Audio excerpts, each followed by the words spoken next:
السلام مولا حسین علیہ السلام کی گردن ضرور کٹی، لیکن مولا حسین علیہ السلام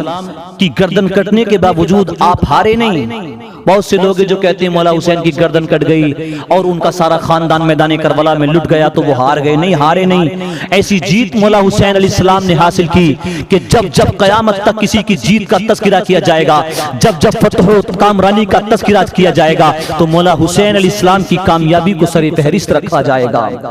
حسین نے سر کٹایا ضرور ہے لیکن مسلوں کو بچایا ہے، حسین نے سر کٹایا ضرور ہے لیکن نانا کے دین کو بچایا ہے، حسین نے سر کٹایا ضرور ہے مساجد کے منبروں کو بچایا ہے۔ میرے آقا کریم صلی اللہ علیہ وسلم کے پیارے دیوانوں، تبھی تو کسی نے کہا تھا بیٹا علی کا بھلا کیسے ہار جائے گا، ہر تیر ہرملا تیرا بیکار جائے گا، اور پیدل چلے گی ساری رعایا یزید کی، ان کے پاس طاقت ہوگی وہ پھر بھی پیدل چلیں گے، ان کے پاس ہتھیار ہوں گے وہ پھر بھی پیدل چلیں گے، ان کے ساتھ فوج ہوگی وہ پھر بھی پیدل چلیں گے، ان کے ساتھ حکومت ہوگی وہ پھر بھی پیدل چلیں گے، کیونکہ عزتیں حکومتوں سے نہیں ملا کرتی، اگر عزتیں ملتی ہیں تو وہ حسین کے نانا کے قدموں سے ملا کرتی ہیں، عزتیں ملا کرتی ہیں تو وہ حسین کے نانا کی غلامی میں ملا کرتی ہیں۔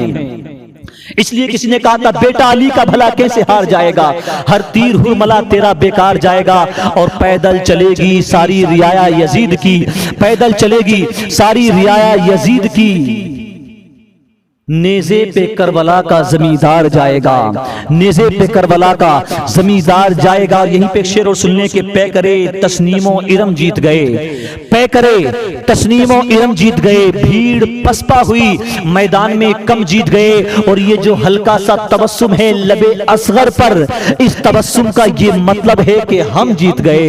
اس تبسم کا یہ مطلب ہے کہ ہم جیت گئے، اس تبسم کا یہ مطلب ہے کہ ہم جیت گئے۔ کتنے لوگ ایسے ہیں کہتے ہیں مولا حسین علیہ السلام میدان کربلا میں مارے گئے، وہ مر کر مٹی میں مل گئے۔ میں ان کے لیے بھی ایک شعر کے ذریعے، چار مصروں کے ذریعے پیغام دینا چاہوں گا کہ گلی گلی نگر نگر شہ مشرقین زندہ باد، علی کا لال وہ زہرا کا چین زندہ باد، اور کوئی یزید کو کربلا میں لے آئے، کوئی یزید کو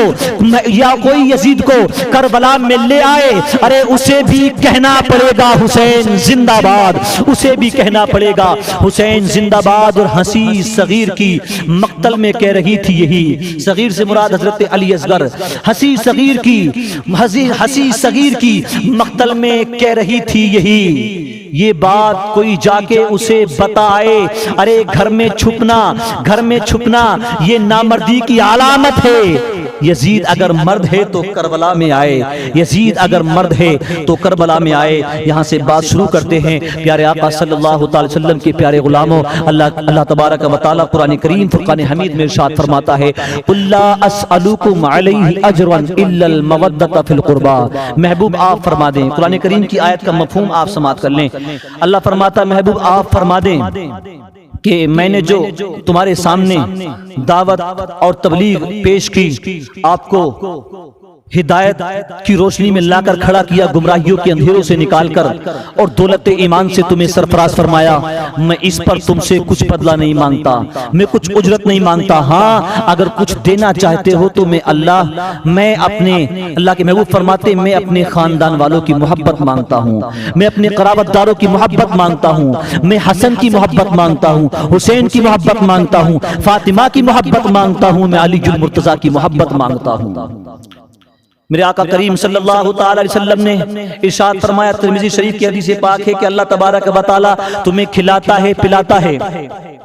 اللہ تعالیٰ تمہیں کھلاتا ہے اور پلاتا ہے، اس لیے اللہ سے محبت کیا کرو۔ اگلا جملہ میرے آقا نے ارشاد فرمایا، اور اگر اللہ سے محبت کرنی ہے تو مجھ سے محبت کیا کرو،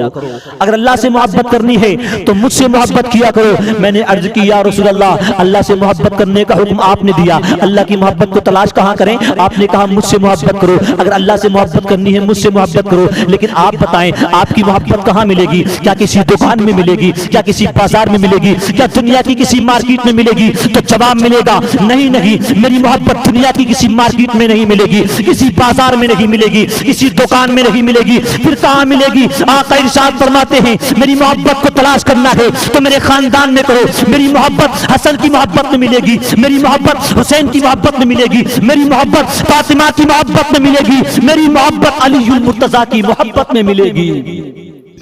علی المرتضیٰ کی محبت میں ملے گی۔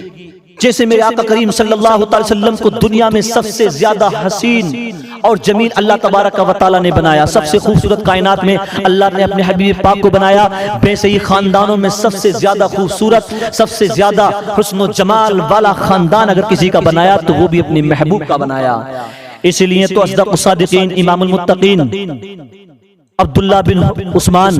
المعروف ابو بکر صدیق اکبر رضی اللہ تعالیٰ عنہ ارشاد فرماتے ہیں، اگر پروردگار عالم کے حبیب پاک کی قربت کو تلاش کرنا ہے، اللہ کے حبیب سے قربت اگر حاصل کرنی ہے تو اس کو ان کے خاندان میں تلاش کیا کرو، پیارے آقا کے قرابت داروں میں تلاش کیا کرو، ان کے خاندان والوں میں تلاش کیا کرو۔ کیا مطلب؟ صدیق اکبر فرماتے ہیں اگر حسن نے تجھے اپنا لیا تو حضور تیرے ہو جائیں گے، حسین نے تجھے اپنا لیا تو حضور تیرے ہو جائیں گے، اگر فاطمہ نے تجھے مسکرا کر دیکھ لیا تو تو محبوب رب مصطفیٰ ہو جائے گا، اگر علی نے تجھے سینے سے لگا لیا تو تو ولی رب کعبہ ہو جائے گا۔ اسی لیے تو ہم حسین پاک کا ذکر کیا کرتے ہیں۔ دیکھیں جیسے محرم کا مہینہ آتا ہے مسلمانوں کی بستیاں گلیاں حضرت حسین کے ذکر سے آباد ہو جایا کرتی ہیں۔ اگر اب کوئی یہ کہے اعتراض کرے کہ کیا کبھی بڑوں نے بھی یہ ذکر کیا، کیا کبھی حضور نے بھی حکم دیا حسین کا ذکر کرنے کا، تو ان سے کہنا ہاں ہمارے حضور نے ہمیں حسین کا ذکر کرنے کا حکم دیا، اور تنہا نہیں، ایسے ہی نہیں بلکہ نماز میں اللہ کے حبیب نے حسین پاک کا ذکر کرنے کا حکم دیا۔ وہ کہیں گے کہاں حسین کا ذکر نماز میں ہوتا کہاں ہے؟ تو ان سے کہنا اللہ کے حبیب نے نہیں فرمایا جب نماز پڑھا کرو تو پڑھ لیا کرو اللہم صلی علی محمد وعلی آل محمد، وعلی آل محمد سے مراد فاطمہ ہی تو ہیں، وعلی آل محمد سے مراد علی ہی تو ہیں، وعلی آل محمد سے مراد حسن ہی تو ہیں، وعلی آل محمد سے مراد حسین ہی تو ہیں۔ ارے ہمارے آقا نے تو اپنے خاندان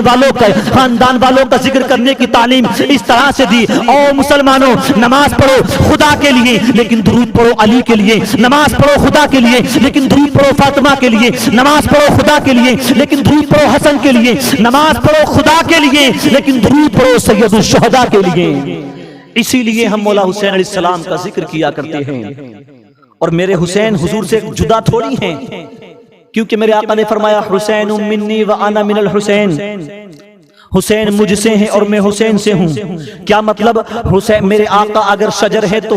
حسین ان کی شاخ کا نام ہے، میرے آقا کل ہیں تو جز کا نام حسین ہے، اور کہہ دوں کہ میرے آقا اگر قرآن ہے تو پارے کا نام حسین ہے۔ اور میرے آقا نے حسین منی وانا من الحسین فرمایا۔ لوگ کہتے یہ کیوں فرما دیا کہ حسین سے میں ہوں؟ تو آؤ میں آپ کو بتا دوں، حسین منی میں حسین مجھ سے ہے، یہ فرما کر میرے آقا اس امر کی طرف اشارہ فرما رہے ہیں کہ حسین کے جو ظاہر و باطن فضائل و کمالات اور حسن و جمال ہے وہ سب میری ہی وجہ سے ہے، اور وانا من الحسین فرما کے میں حسین سے ہوں، یہ فرما کے میرے آقا اس امر کی طرف اشارہ کر رہے ہیں، یعنی میرے فضائل و کمالات میں سے ایک کا ظہور حسین سے ہوگا، میرے فضائل و کمالات میں سے گوشہ شہادت کا ظہور تام حسین سے ہوگا۔ پتا چلا کہ حسین علیہ السلام کی شہادت صرف مولا حسین کی شہادت لگی ہے، بلکہ وہ میرے آقا تمام نبیوں کے سردار محبوب پروردگار کے گوشہ شہادت کا ظہور ہے۔ اسی لیے میرے آقا نے فرمایا حسین منی وانا من الحسین، حسین مجھ سے ہے میں حسین سے ہوں۔ میرے آقا کریم صلی اللہ تعالی وسلم کے پیارے دیوانوں، مولا حسین علیہ السلام فرد واحد کا نام نہیں بلکہ میرے حسین کے جز کا نام ہے۔ کربلا میں جس طرح سے یزیدیوں نے بے دردی کے ساتھ مولا حسین علیہ السلام کو ستایا، وہ صرف حسین کو ستانا نہیں تھا بلکہ وہ میرے حضور کو تکلیف پہنچانا تھا۔ جانتے ہیں کتنی مرتبہ میرے آقا نے حضرت فاطمہ سے کہا تھا فاطمہ اس حسین کو رونے نہ دیا کرو، کیونکہ جب یہ روتا ہے تو مجھے تکلیف ہوتی ہے۔ بتاؤ اگر حسین روئے تو میرے آقا کو تکلیف ہو، جب یزیدیوں نے تیر چلائے ہوں گے، ان کے زخم لگائے ہوں گے، تلواروں کو لے کر حضرت حسین کو گھیر لیا ہوگا، تو کیا اس وقت میرے نبی کو تکلیف نہیں ہوئی ہوگی؟ جس وقت پانی کو بند کیا گیا ہوگا خاندان مصطفیٰ پر، حسین کے بچوں پر، کیا اس وقت میرے مصطفیٰ کو تکلیف نہیں ہوئی ہوگی؟ جس وقت مولا حسین علیہ السلام کو سجدے کی حالت میں سر تن سے جدا کیا گیا ہوگا، کیا اس وقت مولا حسین علیہ السلام کی شہادت پر میرے آقا کو تکلیف نہیں ہوئی ہوگی؟ یزیدیو حسین کو ستا کر تم نے میرے آقا کو ستایا ہے، حسین کو تکلیف دے کے تم نے میرے آقا کو تکلیف پہنچائی ہے۔ اسی لیے تو کسی نے کیا خوب کہا تھا، اس لعین کی کبھی بخشش ہو لگی سکتی، کربلا میں جس نے لوٹا ہے اقرار فاطمہ، کربلا میں جس نے لوٹا ہے اقرار فاطمہ۔ اس لیے میں آپ سے کہنا چاہتا ہوں حسین میرے آقا کے جز کا نام ہے، حسین سے سچی محبت کرو۔